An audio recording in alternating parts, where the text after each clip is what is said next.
darling, we're back. We are. So we are back to do the second half of the swords. Yes. So fantastic. It's lovely to have you.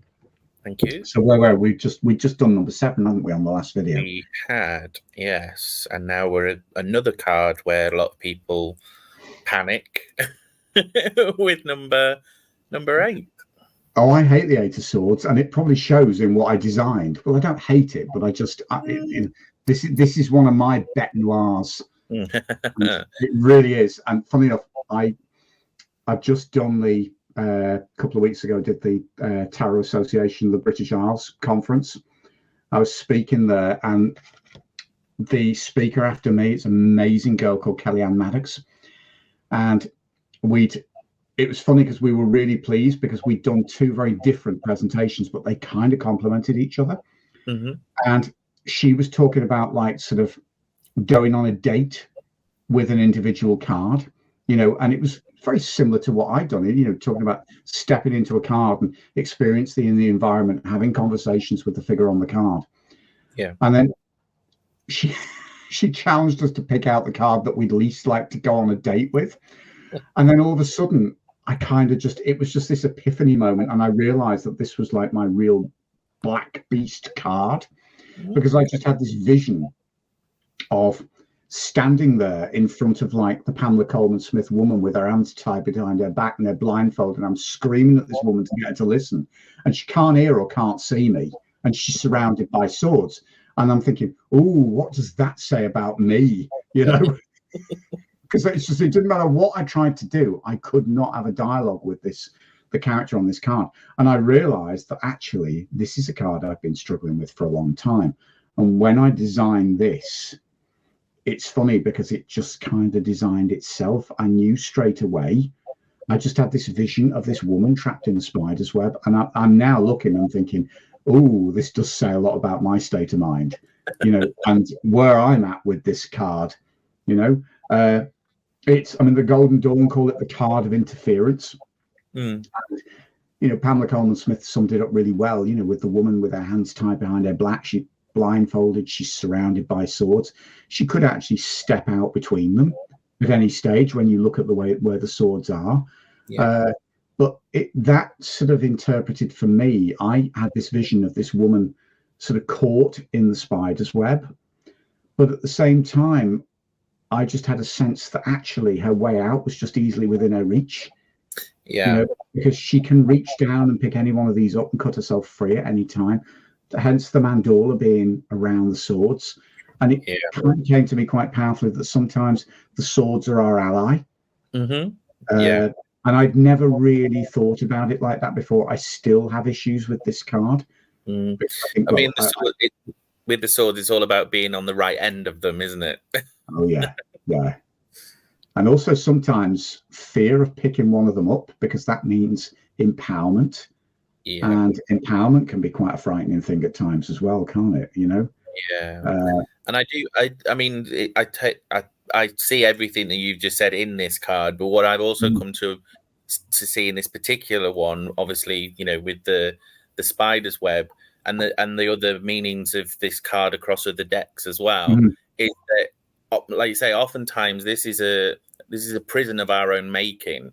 Yeah. And when you think about a spider in a spider's web, they don't get tangled up in their own webs. No, they don't. But and I this is the illusion that you are entangled, where actually you're not.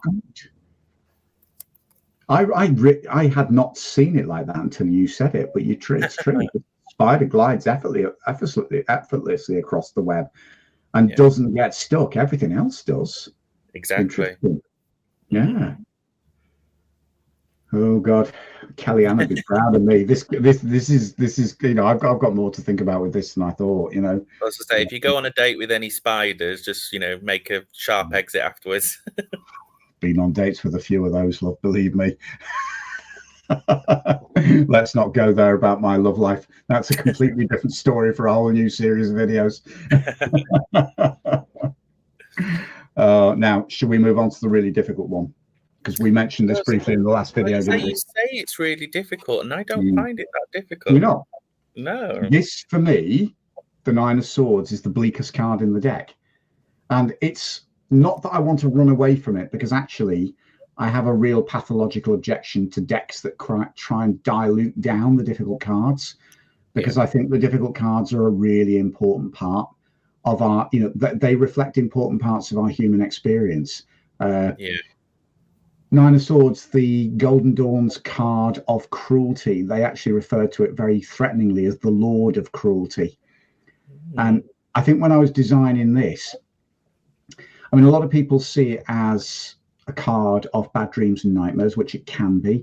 But I think on a deeper level, what this card really says to me is that there are times in life where just shit happens, and it can be really cruel shit, and it's just unavoidable. And it's only one of 2 cards in the deck where I kind of wanted to show that even there isn't even really that much healing in it. Hence, if you see, the swords are actually in a mandala, but they're in a black mandala. Yeah, I was just going to point out, I don't recall any other mandalas being black. No, they're all light. The only other card where I've shown any disruption to the rule is the Devil, because on that's the only card where the spheres don't meet. The Devil actually is standing between them. Yeah. So, the Devil it's very much all about our own fears and how they hold us back. But with this, I didn't really know. This was the conundrum. I mean, how do you depict a situation where, there isn't any hope, and it's just, hence the black mandala. I mean, I've got a bit of my local history in here, in that it's a photograph of a statue that is in Exchange Flag Square in Liverpool, and you've got these chained slaves around the base of the statue, and it just seemed to say everything that I needed to say about the suffering of the Nine of Swords. I've just literally, this is going to sound really strange, because I've just looked a bit closer at the deck and suddenly realized I always assumed, and this shows how good my eyes aren't, I always assumed that the figure, where's my bloody camera? I always assumed I thought that was attached. I thought they were wings. No, and it's only just that when you've been talking about it, I've been gazing at it to realize that that's actually the pillar. He's actually chained to a pillar. Oh my God. I mean, the background is different. I mean, I added the background in later, but the statue is a real statue.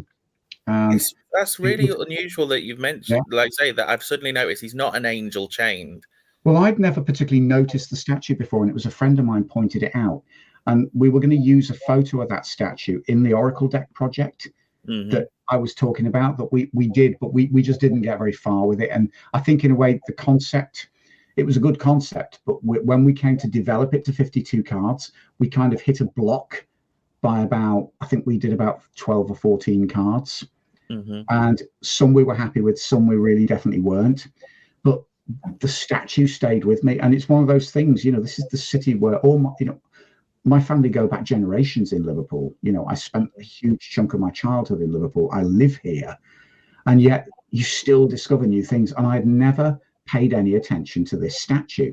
And obviously we were going to include it in the Oracle deck. And then when we came to the Healing Light Tarot, I thought, this is where that statue goes on the Nine of Swords, because it just expressed everything about the turmoil and the cruelty and the suffering of the Nine of Swords to me. Yeah. So it's basically, it's a slave chained to a pillar. I can see it now, but I like say at face value, I'd always assumed it was. I could see, like, obviously because it's distorted through the layers and the filters. I always assumed it was a chained angel rather than a chained individual.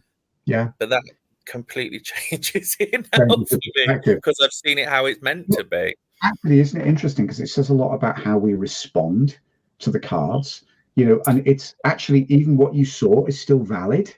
Yeah, of course. This is the joy of tarot, and also the joy of the fact that we now have thousands of decks out there, that we can access and use. And every single artist casts a new light on what are in effect well-known archetypes, and they will show a slightly different aspect of it, but then take that further. Every person who picks those cards up will project into the card, or they will interpret the card in their own way.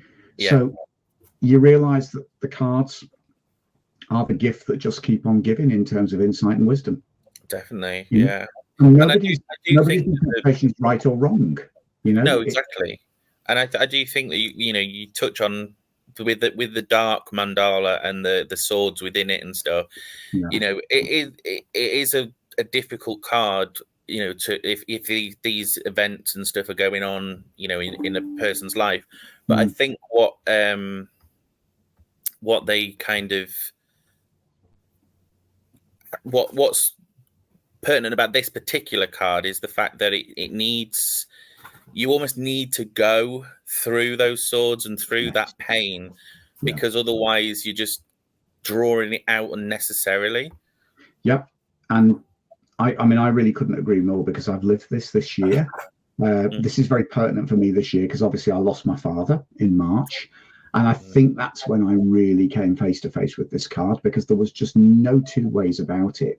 It was, you know, and there was nothing that could make it better. And I kind of get a little bit angry when people try and sugarcoat cards like this, you know, and also when people try and sugarcoat suffering when you're going through it, you know, and that, oh, you know, it will get better, you know, or it can't be as bad as it feels, you know, it's just, you know, and it's actually yes, it is. You know? I think a lot of things recent, especially, you know, quite recently in, you know, the last decade or stuff, there's this notion to almost surgically sterilize anything dark or negative out of it, but then it puts this veneer of toxic positivity on everything. It does. And yes, you know, you can look for positives and things like that, but like you say, sometimes life isn't the 10 of cups, you know. Sometimes you've got to deal with the 9 of swords. Exactly. It's just the way it is. Exactly. And you know, otherwise is defeating the object. I do have difficulties with decks that take out and replace cards like Death, the Tower, the Devil, you know, and invariably when they do, they never replace them with anything that actually, to me, is as real, because these are real parts of our life. You know, the dark side of our life, the suffering aspect of our life, the turbulent aspect of our life. It's actually what makes us human, as much as the good things. And also, that it's where our experiences are forged. You know, whenever you get to the point where you're actually trying to, you know, remove those aspects or archetypes and make out that, you know, we can do without them, actually we can't, you know. So I have a real valid love-hate relationship with this card. It does what it says on the tin, which is why I love it. What it says on the tin is a really bitter pill to swallow, which is why I hate it. So it's doing its job. It's a necessary evil, isn't it? It's a necessary evil, as is, you know, the Waite-Smith. I mean, the funny thing is, I mean, the Waite-Smith card, I think some people even underestimate that. You know, they kind of see the poor woman sitting there, you know, sitting up in bed, you know, with the swords above her. But actually, if you look at the carvings on the bottom of the bed, it's actually a carving of Cain slaying Abel from the Genesis narrative. So, you know, it is by no means, you know, whichever way you look at this, it's a difficult card. I mean, it's interesting because it's, you know, it's not the final card in the sequence, which says that this is a finite, you know, this can't go on forever, which takes us naturally onto the 10, which looks bleak.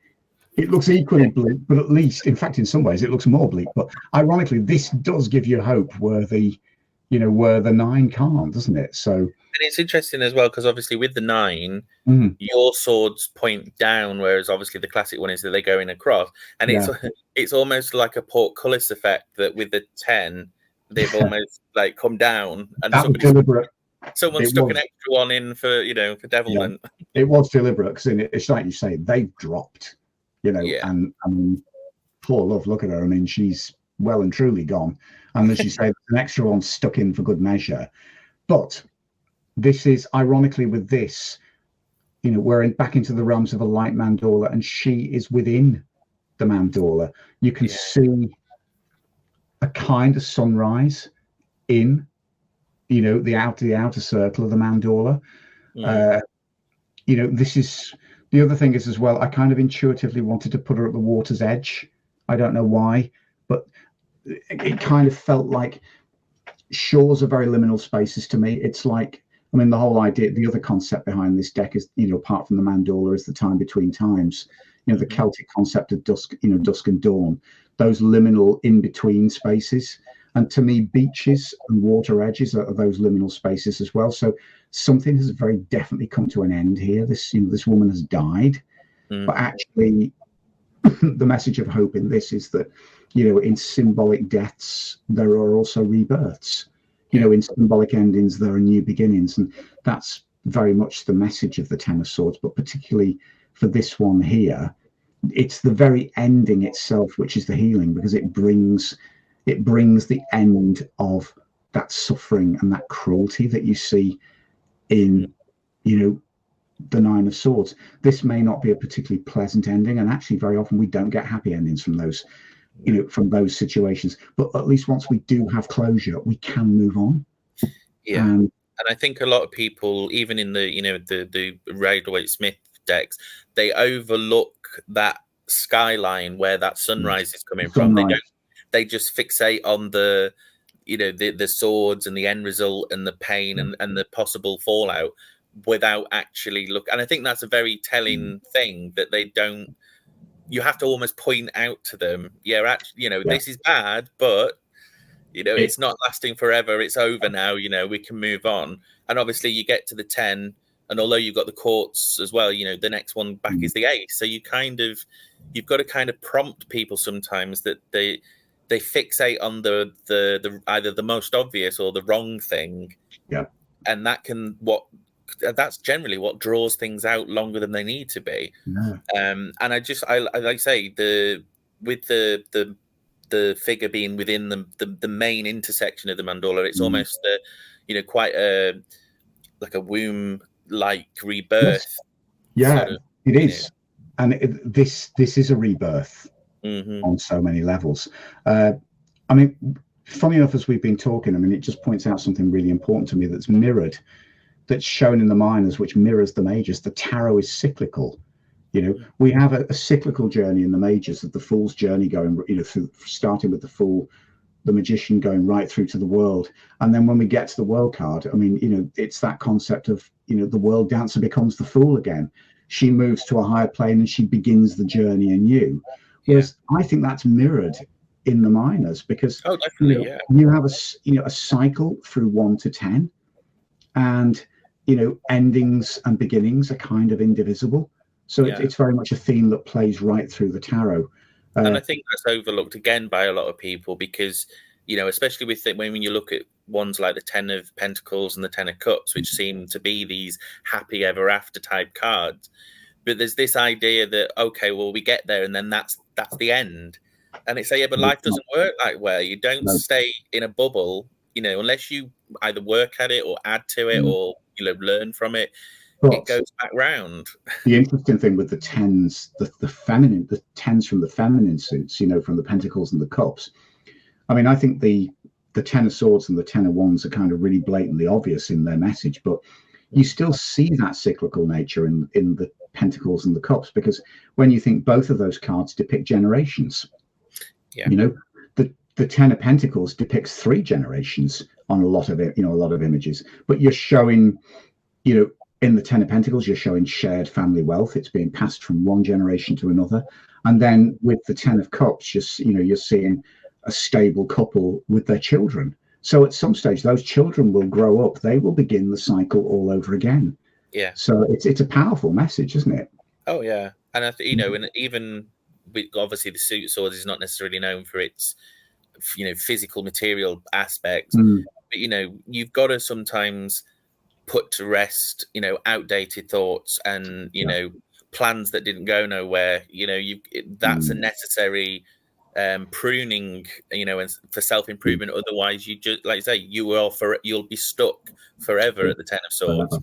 You know, you've got to move on from that. And yet the message of the card is, you know, it's completely endings and beginnings, isn't it? You know, the shoreline ends, the water begins, and vice versa. You know, this life ends, but then that leads into a new phase. Yeah. You know, the ending of night, the beginning of day with the sunrise. Yeah.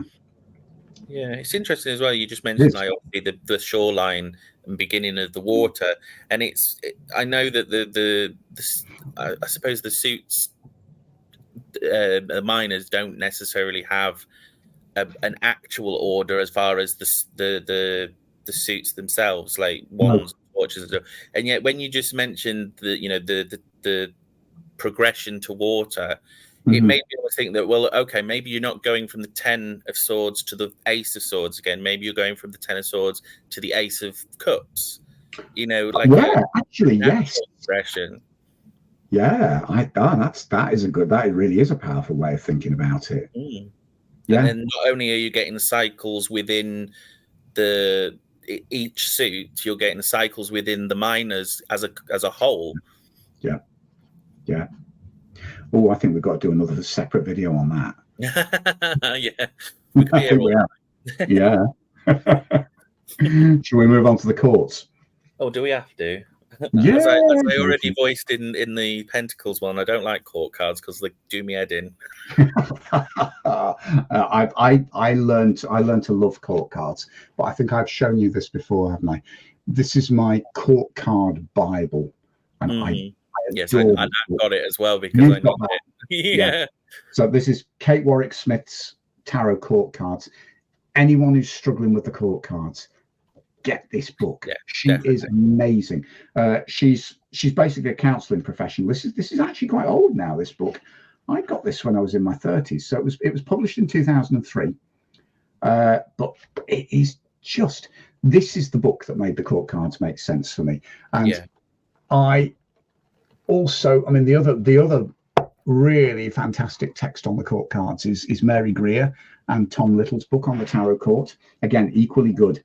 But she helped me to see the court cards just as pure personality archetypes and as reflections of different facets of human nature. So for me, I tend to think of, I mean, Crowley talked about the tarot as a chessboard, and I can't remember his exact words, but you see, I kind of slightly adapted it because I see I see the chessboard as the numbered pip cards, the 40 pip cards forming a board.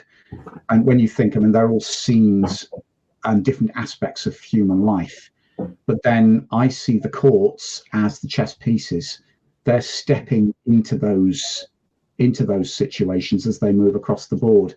The majors, I see them as the gods. They're the kind of big unseen forces that we don't have control over. And to me, they're the ones that shift the pieces across the board. So if you're struggling with these, darling, let's think chess pieces. So I was never very good at chess. I always lost. I mean, there is a parallel in that the tarot court is, are based on certain figures from the, from the chess game anyway. Because I mean, you could parallel the page with the pawns, and then obviously the knights, the queens, and the kings. But with these, I think if I have any regret about the Healing Light Tarot, I love what I did with these, but I wish I'd shown the elemental combinations a little bit more clearly through the card. I would have just doctored the colors. If I was doing this again, I'd doctor the colors a little bit. Because I mean, if we look at the Page of Swords, all the pages are representing represent the element of earth, but of course with the swords, we're in the element of air.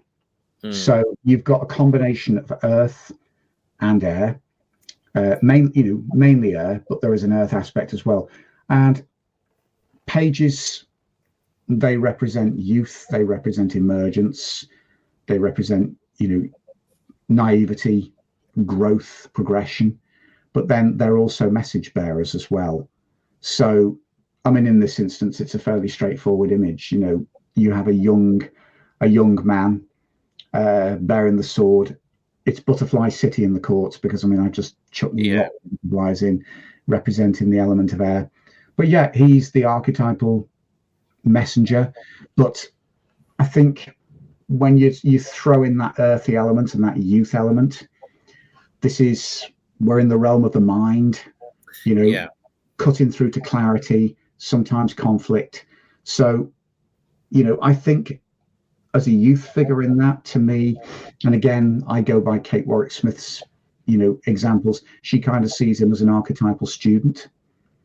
Yeah. So, and that's how I see this. Now, that's not necessarily always literal, but this is somebody who is in the early stages of learning. So, I mean, if you're projecting this onto your own experience, any place where you're in life, this denotes that point where you're new to it and you're learning. And sometimes you just have to keep quiet and watch, I often see it as well as I often see with especially the pages that there is a notion of there's like a link to the aces. It's like they are the ones that get the ace, and then they put it into action. They put it into action. And I often see that the Page of Swords is one where it's like an inspiration, something to act on. Yeah. Like you say, studious, academic, cerebral. It's that bright spark of let's try this or do this or whatever. And I think the fact that you've got him standing quite not defensively or anything, but he's quite steadfast, and the sword is pointed slightly out. It's not quite actionable at this moment, but it's the start of something. And the mandala was very deliberately placed around his head because the healing power of this energy is in here. It's in his thought processes. I mean, I love sort of Crowley and Frida Harris's musings on the combination of elements. If you, some editions of the Thoth Tarot come with Frida Harris's essays that, sort of accompanied the original exhibition of the art. And they're really telling. And I love that the way she describes, earth of air as this is. And, in Crowley's system, she talks about, they talk about that in really literal terms of like the sort of earthy part of air is, like dust storms, sand blown up into storms from the desert, dust that comes up in the atmosphere and then is brought down back to the earth through rain, and, it kind of invigorates the soil, fertilizes the soil. So what they're talking about is the seed of ideas, and the seeds of growth. So that really fits in with the kind of student archetype here. Oh, yeah, so, definitely. Again, I kind of wish I'd done something a little bit more specific with the colours, but I think, it's a simple design, but the butterflies represent those flights of thought for me on this one. So, yeah. Let's move on to the knight anyway. Now, see, knights always give me headaches. Why is that? Just generally because they tend to be, apart from possibly the Knight of Pentacles, they tend to be quite flighty. And of all of them, he's the flightiest. Oh, yeah. He's so hard to pin down. So even if he crops up in a reading, it's almost as though you're keeping him from what he's meant to be doing. See, as well with this, I call him one of the pure essence cards. For me in the courts, there's 16 cards, but there's 4 of those that I always think of as the pure essence cards, because knights represent the realm of air. But of course, because we're already in the realm of air, this guy is the pure expression of the element, which makes him very direct and potent. So he is, to me, the bluntest of the knights. And I think you highlight that with the tip of the sword being within the mandala. Yeah. That was very deliberate, because I mean, this guy is the archetypal victor. He's the archetypal champion. Knights represent, whereas pages and princesses maybe represent infancy, childhood, emergence, growth. Knights represent adolescence or young adulthood. They represent idealism, because this is somebody who fights for a cause. Not necessarily his own cause, it's the cause of the authority above him. Yeah. So we're not necessarily into the realms of somebody who fully thinks for themselves, but in this instance, this guy fights with complete purity of intention, purity of mind, clarity of thought. And, air is a very swift element. It's, if you're going from the realm of, I always think of earth, air, fire, and water as, solid, liquid, gas, and plasma. So you're speeding up. Earth is the slowest. Water as fluid is has gained some speed. Air as gas is becoming very swift. By the time you get into the realm of plasma for fire, you've got the fastest of all. Yeah. Now, this guy may not be as fast as the Knight of Wands, but he is totally mono-minded and a pure, because of course it's air in the realm of air. It's completely pure. Yeah, so it's impulsiveness.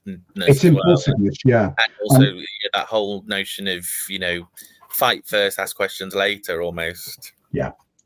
So I mean, hence the big butterfly behind him is almost indivisible from him. Yes. And that was a deliberate thing. And it's positive. Its positive aspect. This is a somebody who will really fight on your behalf. Somebody who will. This is your knight in shining armor that really sweeps in to rescue. If you're looking at the dark aspect or the reversal, this guy becomes very ruthless. Positive aspect, this is a very benevolent knight.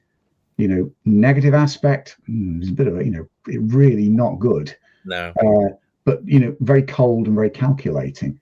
Yeah, so, I think as well, obviously because of it, it's there's such a directness of the energy of this card that, like I say, when you look at the pros and the cons of it, they are quite what's the word, diametric. That they're more so than any of the others, because the being on the wrong end of this is quite disruptive and yes. Can be literally cut you to the quick kind of thing, and just literally leave you in the dust. Because I mean, like you say, with the wings sort of almost being part of him, the horse rearing, it's almost as though he's ready to just go for the moon kind of thing. Yeah It's a powerful card, but I can understand anyone being uneasy with this card. It's not an easy figure to deal with, particularly if he's not on your side. Exactly. So, oh, I love this next one. Now, here's a problem card for me, precisely because she's my signature card. I'm a Gemini, and she's one of my signature cards, the Queen of Swords. So, what struck you about this?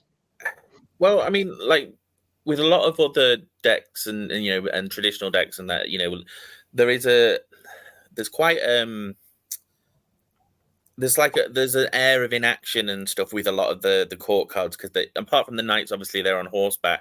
The rest, especially with the kings and the queens, they're kind of sat, and there's not a huge degree of anything that you can see initially, other than the fact they're sat on thrones because they're kings and queens. But when this one, she's up, she's about she's is she offering you a hand? Is she wielding the sword? There's so many different activities going on in just this silhouette that you can interpret through the mind. And initially it was almost easy for me to miss the mandorla, because I'm focused on her other hand and the butterflies and things like that, and then you realize that it's around the sword's hilt. It's around, and that is, if you've gone from the inspiration of the page and the direction of the knight, this is now you tempering it with a bit of common sense and a bit more direction and control. Yes, and maturity. Maturity. She dictates how the weapon is wielded. I mean, this was an interesting one, because I based the posture of the Queen on a very famous statue. Well, it was more famous than I realized. This is actually based on the Russian equivalent of the Statue of Liberty. I mean, it's a statue that in Russia is as iconic as the Statue of Liberty. I think it's actually taller as well. This is quite a big beast. And I didn't know the significance of this statue until after I designed the deck. I just saw a photo of the statue and thought that I'm basing the silhouette on that, because that statue has got attitude, and it's forceful, it's powerful, and it's kind of what what I wanted her to be. Because I mean, as the archetypal divorcee, as she's often seen as, there's quite an interesting little detail on the Waite Smith where she's got a cut tassel hanging from her wrist, but it's a symbol of severance. you know. And for me, the Queen of Swords, I mean, this is water in the realm of air. So this is where emotions begin to mix with judgment, Yeah. you know, and this is where you really feel the consequences of judgments that have been made or decisions that have been made. So she's a very potent figure, because this is when all of that hypothesis and all of that rationale begins to have emotional consequences. So when I didn't understand, I didn't know how famous the statue was, because I don't know enough about Russian history or culture. But it was quite interesting when I discovered afterwards. I thought, oh, okay, that's why she had attitude. You know? And she kind of, again, it kind of has sort of slight hints again to justice. You know, there's an element of that in this. That you know, that although she hasn't got these scales to balance it out, it's almost that she doesn't really need them, because she's sure of herself. She's sure of what's right and wrong. Yeah, because the Queen of Swords for me is very empowered. You know, she doesn't trust very easily because she's been hurt. But, you know, this is somebody who kind of understands consequences, and also somebody who has learned through experience. So, you know, you're talking somebody that's very wise, but who's gained her wisdom at a cost. And I thought, I want an empowered figure for that. You know, that's something I can't necessarily show with just a, you know, particularly when you're working in the realms of silhouettes. The posture and the body language has to speak for the facial expression and the costume, because you don't have either. So actually, movement and body posture is all you're left with to depict. But then the upside of that is that, you know, if you're using the cards, if you're reading with them, your imagination can then project the rest. Yeah. And just as you were saying, like, obviously then, I was contemplating this outstretched arm. And then obviously, you know, I've already mentioned, like, is she offering you something or getting you to take it? But then there's this whole thing of either, you know, maybe she's discarding something, or keeping you at arm's length, you know, especially when you say about lessons learned and, you know, the divorcee and things like that. There's, again, you know, minor details like that, but you can then interpret different contexts too. And I like that, again, you know, Butterfly City, you've gone with this, but when you say about, like, obviously the air and the water, and you've got the two faint silhouettes almost within her, and then there's almost like this birthing process of these other sort of butterflies that come away from her, and then there's this one off to the corner that just almost as though it's about to touch the blade, you know. And as much as they could probably cut it in half, there's a sort of a delicacy to it that, you know, it's very light and it's very sure of itself. That's the paradox of the butterflies in these court cards, because, you know, we're in the realm, you know, of one of the most dangerous weapons, but at the same time, the butterflies take us into the realm of vulnerability and fragility. And I love that juxtaposition, because they're both aspects of the element of air. You know, but particularly for her, because she might look tough, but she's vulnerable as well, and she's learnt through her vulnerability. You know, and her experience of her vulnerability in the past has shaped who she is now. So it's kind of really is a don't mess with me card on so many levels, which, again, I mean, you see in both the Thoth and the Golden Dawn descriptions. I mean, the Thoth description kind of really doesn't pull any punches, because I think it's based on the biblical, the apocryphal legend of Judith from the apocryphal books of the Bible, you know, and you actually see Judith having, you know, with the severed head of Holofernes, you know. The Thoth is very explicit like that, as is the Golden Dawn. But again, it's another divorce archetype, you know, and you know, it's also as well. I think with her, I mean, she's kind of great, because I mean, she's got patriarchy beware written all over her, hasn't she? You know, and I think that's kind of nicely reflected in almost not the defeat of the king, but just his posture in comparison. When we, like, if we're finished to move on to him, you know, if you hold them side by side, not only my camera, skills are not brilliant. They are uneasy bedfellows, aren't they? Because in effect they are divorced. Well, yeah, and it's almost like, say, that arm's length thing. Yeah. And in a way, the king is, I suppose, he's almost accepted the defeat, or you accepted. could say, actually, you could take one of two things: they're either divorced, or she is divorced and remarried. But you see, that in itself throws a powerful light on the nature on which side she stands. Yeah. And it also throws a powerful light on the nature of mature relationships, doesn't it? Because, you know, his posture to her, you know, would have to be very different to whoever she was married to before. Because, you know, she does not trust easily. And that's the other aspect of the Queen of Swords. But once you have earned respect, you will gain incredible loyalty from her. So whatever way you look at this is a very powerful dynamic. But you see, for him, it's interesting. But which one? That's right. I'm putting that down. You see, to me, he's much more benign than the Queen is. He's always struck me as more benign. I mean, this is an interesting one because kings represent fire, so we're into the realms of fire of air, which now that's a paradox because you know, flames fanned by wind. Yeah, I mean, can be very dangerous, isn't it? Yeah. Now, with this card, you don't get a sense of that necessarily because, depending on how you interpret it, he doesn't seem to be doing very much. It's more, but we're more back to being stoic on a throne kind of thing. Excuse the furry fiend that's just run behind me. It's fine.